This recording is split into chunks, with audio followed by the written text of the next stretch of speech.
Nagiging better na yung buhay natin. Yung dating buhay po natin ay hindi na tayo ganon. Hello?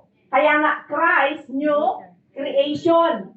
We are new creation, na born again na po tayo. Ito po yung temple ng Panginoon. Amen? Nabago na po siya. At itong buhay natin is for God's glory. Amen. Na ginagamit tayo ng ating Panginoon for the glory of God. Amen. Nagiging better na po siya kasi nung i-establish po yung templo, di ba nasira po kasi siya. Okay, tuloy po natin. God's glory is the shining forth or the public display of God's character. Nakikita na yung character ng Panginoon sa atin. Hello? Noon, hindi tayo marunong magpatawad. Hindi tayo marunong magmahal. Amen, mga kapatid? Amen po. Yun na yung karakter ng Panginoon na nakikita sa atin. Hello? Kasi we are God's temple. Amen. The temple of God is changed for the glory of God. Nabago na. Kaya naging better, brighter na po for the glory of God.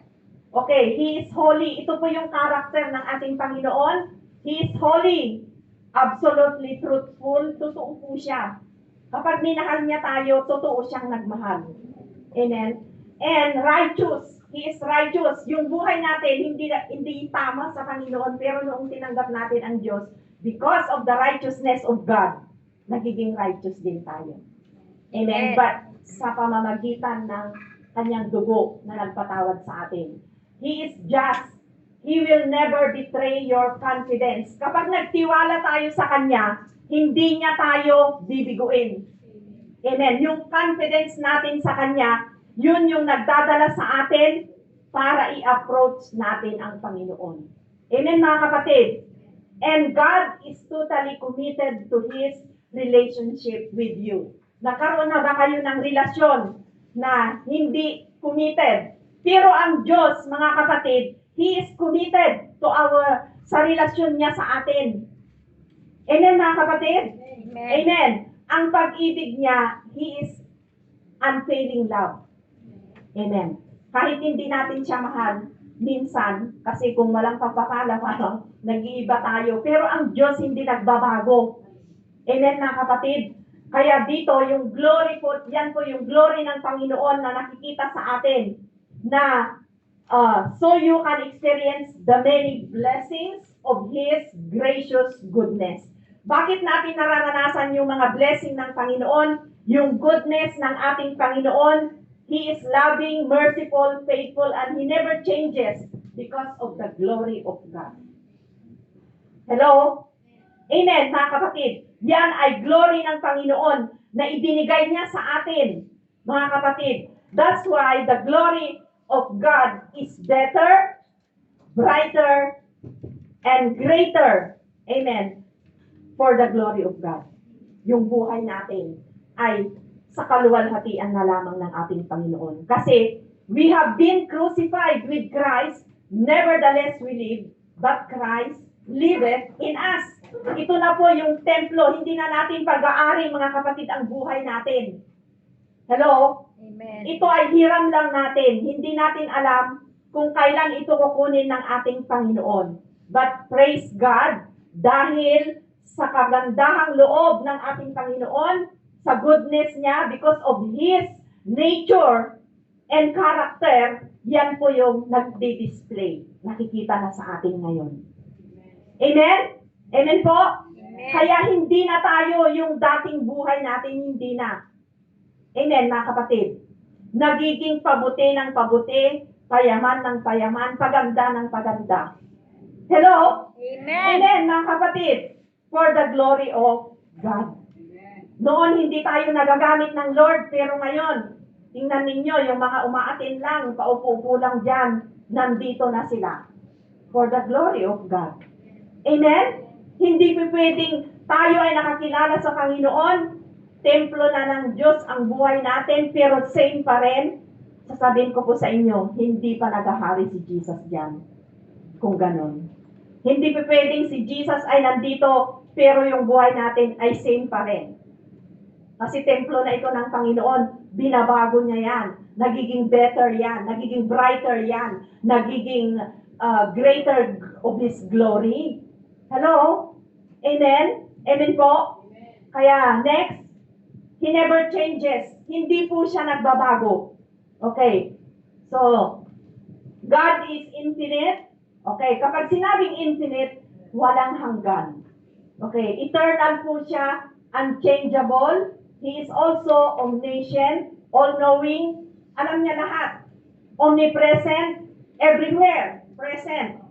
Pastora, kahit nasa disco ako, o nandoon siya, pero hindi siya nalulugod sa ginagawa mo. Amen. So, and omnipotent, all-powerful. Ito po yung nature ng ating Panginoon, mga kapatid. Kaya, dito rin sa gawain ng Panginoon, bakit narating natin ito? Marami mang mga pagsubok para i-build yung new house, di ba? Minsan, nandun yung mga discouragement kasi tinitingnan yung mga previous na nakaraan na mga bagay na nangyari. Pero, sabi niya, sa iyo ako. Ang Diyos ay greater pa ang pagkilos niya ngayon kaysa noon. Amen, mga kapatid. Yun po yung sabi niya eh. Next. So sabi niya, the coming glory of God's house. Okay, in verse 1. Di ba yan po yung, kasi kinuha ko po siya doon mula sa umpisa. Sa verse 1, ng Haggai chapter 1, yan po yung nakasulat. In the 7th month of the 21st of month, the word of the Lord came by Haggai, the prophet, saying, verse 2, speak now to Zerubbabel, the son of Shealtiel, governor of Judah, and to Joshua, the son of Jehozadak, the high priest, and to the remnant of the people, saying, who is left among you who saw this temple in its former glory? Sino dito yung naka-witness? Parang tinatanong niya na kung ano ang kalagayan ng ministry natin noon. Question po yan. Di ba nakikita po natin, maraming pinagdaanan, maraming mga bagay. So sabi niya, ang temple po, masasabi rin ito, templo ng Panginoon. Okay? Kung saan tayo nag-worship is the temple of God also. Amen? Kaya marami po, kahit sa ang fellowship, nandoon yung temple ng Panginoon. So sabi niya, who is left among you who saw that this temple in its former glory? And how do you see it now?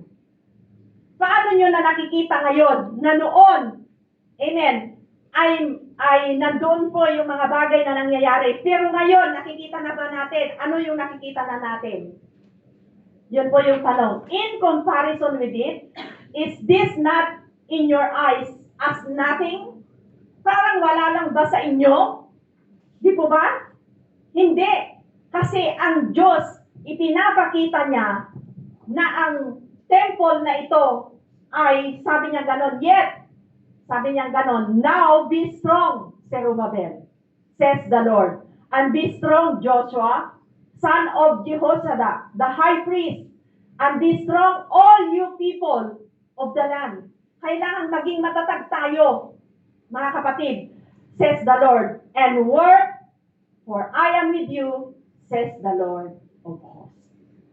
Gumawa tayo, mag-serve tayo sa ating Panginoon, dahil sabi po niya, kailangan nating maging matatag. In verse 5, yung Tagalog pa niya, may Tagalog, next month. According to the word of that I covenanted with you, when you came out of Egypt, so my spirit remains among you, do not fear.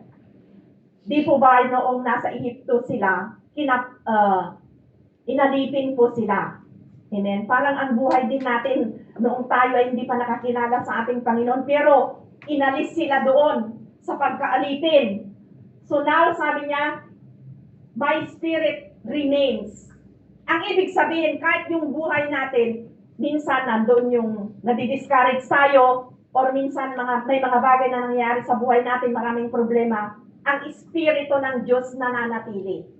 Kaya huwag kang matakot. Yun po yung encouragement po niya diyan. Kaya sabi niya, "For thus says the Lord of hosts, once more, it is a little while." Di ba? Yan na yung nangyayari ngayon. "I will shake heavens, okay, and earth, the sea and the dry land, and I will shake all nations." Di ba? Yan yung nangyayari ngayon. Yung nations ay nasi-shake. "And I will fill this temple with glory." Kahit ano daw yung nangyayari, yung templo ng Panginoon, yung glory niya pa rin ang nagsashine. Amen. Amen? Amen po? Kaya "I will fill this temple with glory, says the Lord of hosts. The silver is mine, the gold is mine, says the Lord of hosts." At ito na yung pinaka-theme natin. "The glory of this latter temple shall be greater than the former, says the Lord of hosts. And in this place I will give peace, says the Lord of hosts." Kaya bakit po tayo nagpapatuloy? Alam natin na ang kapayapaan ng Diyos ay nasa ating mga puso. Na kahit anuman po yung nangyayari, bakit pa nandito tayo? Bakit pa rin nandito po tayo? Dahil sa Panginoon. Mayroon tayong trabaho. Work, gumawa kayo, sabi niya. Dahil my spirit will remain. Amen? Alam natin na sa pagharap ulit natin ng 42 year ng gawain po na ito ng RBGC Home as a whole, marami pa rin tayo. Pero sabi ng Panginoon, "My spirit remains in you. Do not fear." Work. Magtrabaho tayo para sa ating Panginoon for His glory. Kasi yung ginagawa natin, nagiging better yan, brighter yan, at greater pa ang gagawin ng ating Panginoon. Yung nakikita natin ngayon, lumalawak ang mga gawain. Tingnan ninyo, ang umpisa po ng CNCF Hong Kong, di ba, sa park lang, nagiging better siya, nagkaroon tayo ng isang room. And then, habang naglilingkod tayo, nagpapatuloy sa ating Panginoon, 2 room. Next is yung flat na natin ngayon. Hindi nyo ba nakikita? Kaya yung tanong niya, hindi nyo ba nakikita? Parang wala lang ba? Hello? Amen. Amen, mga kapatid? Yan ay kilos ng Diyos, hindi po yan kilos ng kung kanino. Hindi ko rin yan inaangkin na dahil sa akin, no.